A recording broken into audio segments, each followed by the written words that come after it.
मटकी तोड़ी, माखन खाया, फिर भी सबके मन को भाया। राधा का प्यारा मोहन, यशोदा का प्यारा दुलारा। चाहे उसे दुनिया सारी, चाहे उसे दुनिया सारी, जिसकी लीला सबसे न्यारी।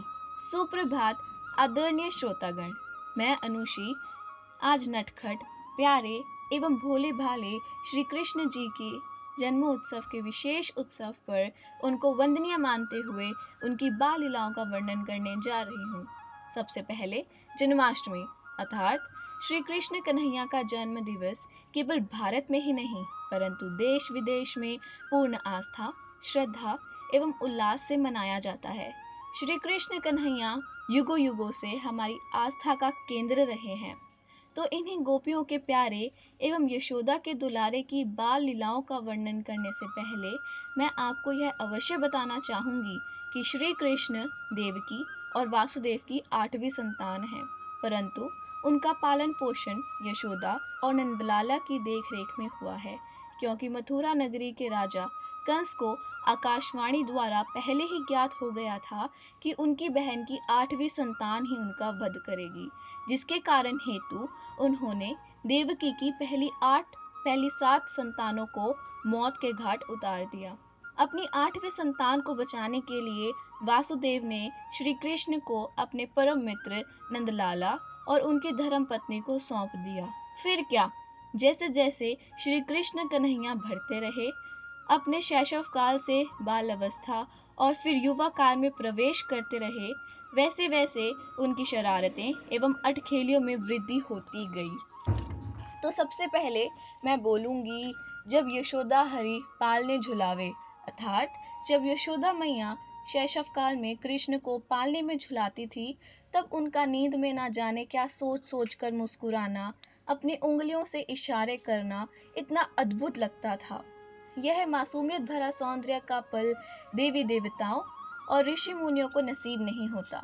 फिर धीरे धीरे उनका और उनकी शरारतों का बढ़ना, जब वह घुटने के बल चलने लगे, तब उनके मुख का माखन दूध दही से लिपटे रहना और काले घुंघराले बालों का उसमें 4 चांद लगाना, भले ऐसा अद्भुत वर्णन आपने सुना है पहले?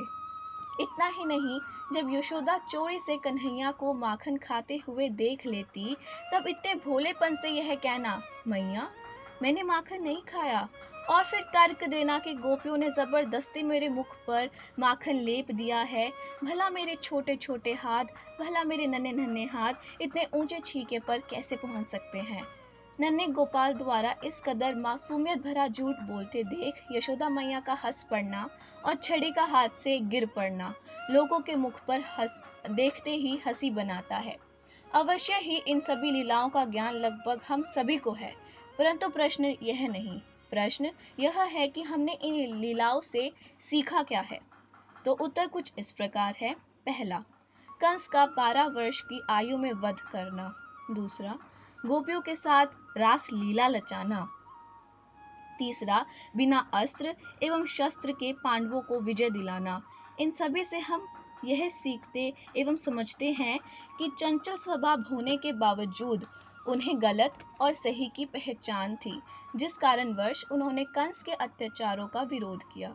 एक राजा के रूप में सफल नायक होने के बावजूद उनमें अहंकार नहीं था। तीसरा, हम में कितना ज्ञान है यह मायने नहीं रखता, परंतु मायने यह रखता है कि सही वक्त आने पर हम उसका कितना सदुपयोग करते हैं, यह मायने रखता है। जिस प्रकार उन्होंने अर्जुन को गीता का ज्ञान दिया। ज्ञान तथा योग का महासंगम थे श्री कृष्ण कन्हैया। हमें कर्म कैसे करने चाहिए यह हमें उनसे सीखने को मिलता है, अर्थात हमें कैसा भाई, कैसा दोस्त, कैसा पुत्र एवं कैसा मित्र होना चाहिए, यह हमें कृष्ण जी सिखाते हैं। अंत में मैं यही कहना चाहूंगी, मिश्री से मीठे नंदलाला के बोल, मिश्री से मीठे नंदलाला के बोल, इनकी बातें हैं सबसे अनमोल। जन्माष्टमी के इस पावन अवसर पर दिल खोल के जय श्री कृष्ण बोल, दिल खोल के जय श्री कृष्ण बोल। धन्यवाद।